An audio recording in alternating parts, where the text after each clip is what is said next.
started with our rheumatism series, so we'll continue with case 4. It's a lovely atmosphere in garden, so I thought let us make a video on case 4. This is a case of a 50 years old female. She is suffering from rheumatoid arthritis and she is suffering from last 6 months. She has rheumatoid arthritis of left knee joint and she has other complaints also. She has past history of, she is a known case of diabetes mellitus, hypothyroidism. She is a known case of cholelithiasis, renal calculi. She has been operated for cholelithiasis. Cholecystectomy is done before 15 years and all her medication is going on. She is taking multiple homeopathic treatments also and she has come to me with arthritis. Left knee joint rheumatoid arthritis is the diagnosis. So the history of chief complaint was such कि the joint pain, single joint was affected. The joint pain was aggravated mostly at night time. So रात में बढ़ जाता था. Then she was having, एक दिन अच्छा रहता था, एक दिन बहुत ज़्यादा दर्द रहता था और फिर दूसरे दिन ठीक सा लगता था और दर्द रहता था. And there was offensive odor. जो ऑर्डर है वो ज़्यादा ऑफेंसिव थी माउथ के अंदर. सलाइवेशन रहता था रात के वक्त में. उनको खट्टा खाना बहुत पसंद था.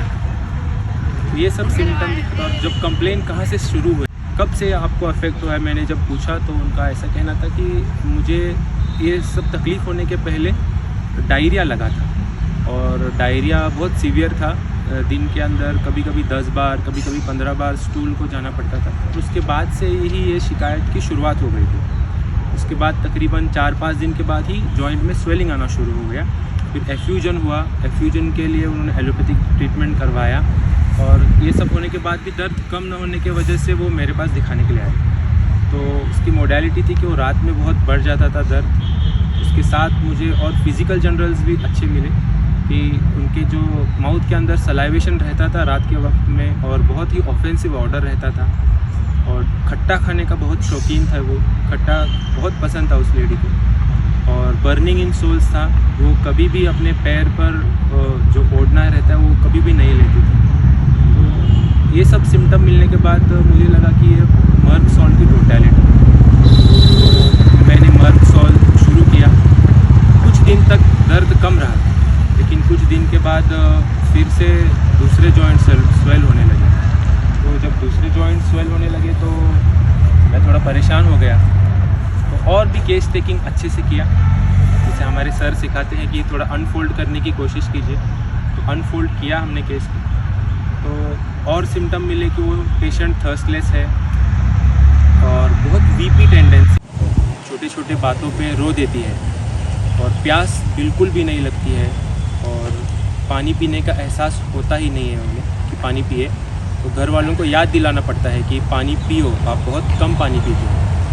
ये सब टोटलिटी कंसिडर किया तो उनको बीच में कफ भी हो गया था जो कि ओपन एयर में ही एम्यूलरेट हो रहा था और जो बंद जो कमरा है उसके अंदर ज़्यादा हो रहा था. तो ये सब सिम्टम कंसिडर करके मैंने पल्सेटिला भी शुरू किया उनको LM1 में. लेकिन कुछ दिन तक बहुत अच्छा रहा और सिंगल जॉइंट्स अफेक्शन के लिए भी पल्सेटिला एक मेडिसिन है. तो ये सब टोटलिटी कंसिडर करके चालू तो कर दिया मैंने. 15 दिन या 1 महीना चला गया. कुछ दिन तक उनको बहुत अच्छा लगा, कफ कम आ गया. लेकिन फिर से जॉइंट कंप्लेंट्स बढ़ने लगे. अब देखिए स्वेलिंग लेफ़्ट नी जॉइंट पे थी, अब फिंगर्स भी स्वेल होने लगे. तो लेडी का फेथ था कि होम्योपैथी से ही ये कम आएगा और मैंने भी उसको बताया. तो पल्सेटिला भी फेल हो गया इस केस के अंदर. और केस लेना पड़ा और भी केस लिया और भी हिस्ट्री निकाला तो और सिम्टम्स पता चले कि lady is having loose stools particularly in morning. She was having loose stools in morning and she was having some peculiar desires also. Further I got कि सिर्फ खट्टा ही नहीं था. She also desired raw onions from the past. Since many years she was having desire for raw onions. Then she was having multiple warts from which hairs were coming out of the warts. तो ये भी totality के अंदर add हो गया थोड़ा additional information. तो मुझे लगा कि अब ये तो थूजा है. वैक्सीनेशन का भी हिस्ट्री था तो फिर उस लेडी को थूजा दिया और ये सभी दवाइयाँ LM पोटेंसी में ही. तो थूजा की टोटलिटी बन रही थी तो थूजा दे दिया था, लेकिन फिर थूजा भी फेल हो गया। तो मल्टीपल फेलियर्स आने लगे और पेन कम नहीं था। आपको पता है कि रूमेटॉइड अर्थराइटिस के अंदर बहुत ही सीवियर पेन रहता है, तो उस सीवियर पेन की वजह से पेशेंट भी थोड़ा सा रेस्टलेस होने लगा होम्योपैथी पर। अब ये कम होगा या नहीं होगा, फिर से केस टेकिंग लिया तो मल्टीपल फेलियर्स तो आ ही रहे थे। फिर सल्फ़र भी मैंने देखा केस टेकिंग करके, कुछ सिम्टम जोड़ लिए यहाँ वहाँ से, सल्फ़र भी दिया, लेकिन फिर फेलियर आ गया। तो मुझे पता चल गया कि शायद मेरे केस टेकिंग के अंदर ही कुछ फ्लॉ है कि मैं उस केस को या कैरेक्टरिस्टिक सिम्टम को दूर नहीं पा रहा हूँ केस के अंदर। तो और सिम्टम मुझे मिले केस के अंदर केस टेकिंग लेने के बाद, तो पता चला कि हर बार तो नए सिम्टम मिल रहे हैं। तो इस बार मुझे मिला कि फियर ऑफ थंडरस्टॉर्म है, डिज़ायर फॉर आइसक्रीम है उसके साथ साथ, और मॉर्निंग का डायरिया है, और बर्निंग ऑफ सोल्स है, बहुत ही अफेक्शनेट है या फिर दूसरों के प्रति सिंपैथेटिक है, बीपी है, तो फॉस्फोरस जैसे भी सिम्टम लग रहे थे। फिर से फेल हो गया। तो देखिए कितने बार फेल हुआ, 6 महीने से 8 महीने तक चले गए हैं और अर्थराइटिस बढ़ गया है इस लेडी का। इसने थोड़ा थोड़ा एलोपैथिक मेडिकेशन भी स्टार्ट कर लिया है, पेन किलर वगैरह, क्योंकि मुझसे कम ही नहीं हो रहा था। अब जो पहले सिर्फ लेफ़्ट नी जॉइंट पे था, अब वो फिंगर्स पे आ गया है, अब शोल्डर्स अफेक्ट हो गए हैं, दोनों नी जॉइंट अफेक्ट हो गए हैं। लेकिन मैंने कहा नहीं, कुछ तो मुझसे ही गलती हो रही है, होम्योपैथी से तो ये कम आना चाहिए। मेरी ही केस टेकिंग में फ्लॉ है, क्योंकि हर बार नए सिम्टम निकल रहे हैं, कुछ तो है जो मेरे तरफ से ही गड़बड़ है। तो मैंने और थोड़ा सा स्टडी किया, तो उसका मेन अफेक्शन, ज़्यादा अफेक्शन लेफ़्ट साइडेड था। तो I was learning about GNM in one of the seminars. So I said, why not utilize this GNM? So she is having left sided affection. So let her ask her about, according to GNM, left side affection is mostly mother and children. So let her ask her about mother and her child. So I asked her कि आपके अम्मी के साथ तो कुछ आगे पीछे नहीं है? और नहीं, अम्मी के साथ तो बहुत अच्छा है, अम्मी के साथ कोई भी तकलीफ़ नहीं है, अम्मी को सपोर्ट करती है। चाइल्ड के साथ आपका कैसा है? तो उनको 2 बेटियां थी, तो मैंने पूछा कि आपका चाइल्ड के साथ कैसा है? बच्चों के साथ ही बहुत अच्छा है। एक बच्चे का मैरिज हो गया था रिसेंटली ही, कुछ 1 साल पीछे, 1.5 साल पीछे, तो बच्चों का भी बहुत अच्छा है। लेकिन मैंने पूछा कि कुछ तो बात होगी जो बच्चों पे आप गुस्सा हो, या उनकी ऐसी कोई बात होगी जो आपको अच्छी नहीं लगी है।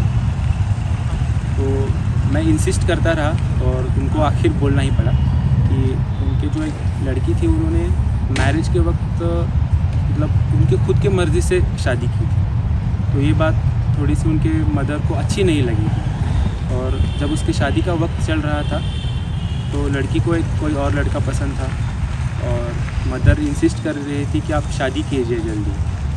तो लड़की जो है घर के अंदर जो माँ के साथ उसका व्यवहार था वो ठीक नहीं था, चिल्लाकर बोलना या फिर उसको बार बार डांटना, ऐसे चलता रहता था। तो मैंने कहा, अगर आपको लड़की अगर जब ऐसे बोलती है, चिल्लाकर बोलती है या बार बार झिटकारती है, तो आपको क्या लगता है?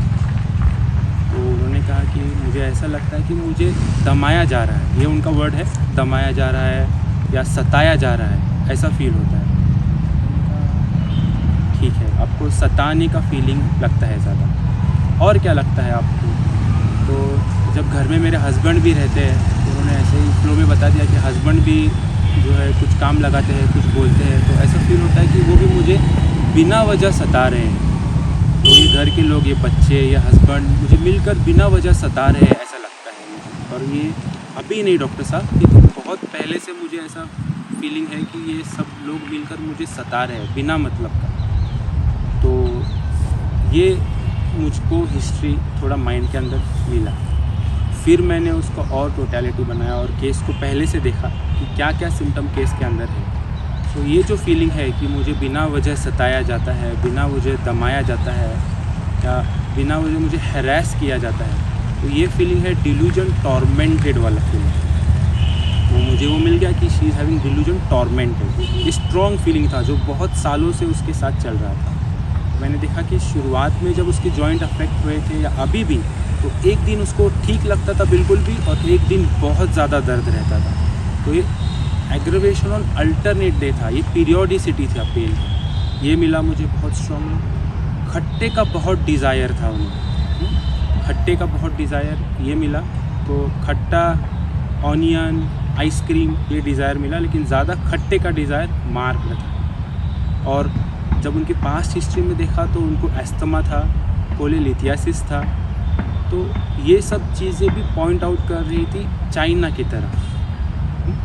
तो फिर ये, और सबसे मेन जो पॉजिटिव फैक्टर था वो था कि उनको 8 या 10 दिन तक डायरिया हुआ था, उसके बाद जॉइंट्स में पेन बढ़ गया था।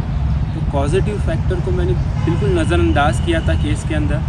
Positive factor was elements from loss of vital fluids, क्योंकि एक लेडी को जो डायबिटिक है उसको अगर 10 या 12 स्टूल्स होंगे डे के अंदर तो बहुत वीकनेस हो जाएगा।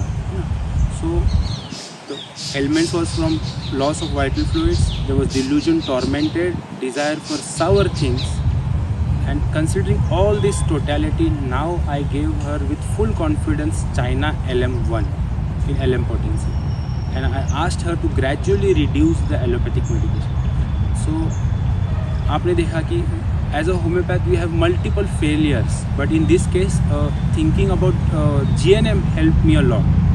The process of GNM helped me a lot. So multiple ways can help you. So after giving China, she had miraculous result, wonderful result. Her joints, finger joints, joints of other knee started to reduce. Swelling started to reduce. Pain was absolutely better in 1 month. Okay, she was not able to walk also. When she was with my treatment, she was not able to walk. No movement was possible. But with the treatment, everything improved just within a span of 1 month to 1.5 months, and she is now absolutely better with China LM1. So this is the case. I hope you like it. Like and subscribe to my channel.